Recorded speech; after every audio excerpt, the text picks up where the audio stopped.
Gatusan ka turista sa Davao ug Soc-Sargen Region ang nakauli na sa Luzon human sa sobra bulan nga pagka-stranded.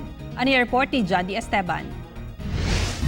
Sa tabang sa Department of Tourism, niadtong Sabado, Mayo 2, sakay sa commercial flight, nakauli na sa Luzon ang 201 ka turista nga na-stranded sa Mindanao. Sa maong ihap, 168 ang stranded sa Davao Region, samtang 33 sa Soc-Sargen. Sobra bulan na nga nagpundo sa Mindanao ang maong mga turista sukad nagsugod ang Enhanced Community Quarantine sa Luzon niadtong Marso 15.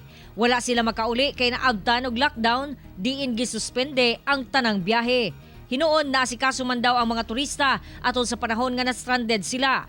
Pag-abot sa Ninoy Aquino International Airport, gilayon silang gi-screen sa DOH o gihatod sa ilang tagsa-tagsa kalungsod.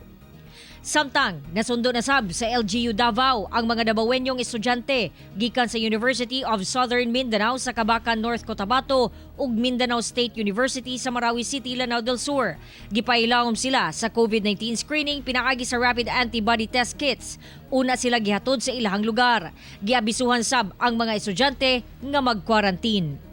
Ang LGU Samal nagapahigayon sab og inventory ngadto sa mga dili taga-Samal nga na-stranded sa isla tungod sa lockdown. Mutabang ang lokal nga panggamhanan nga mapauli ang mga stranded apan kinahanglan dunay pagtugot gikan sa ilang LGU. Mamahimo lamang nga mag-register sa City Investment and Tourism Office pinaagi sa paghatag og mensahe sa FB page Samal Turismo o di bakaha mo tawag o mo text sa 0917-639-5843 o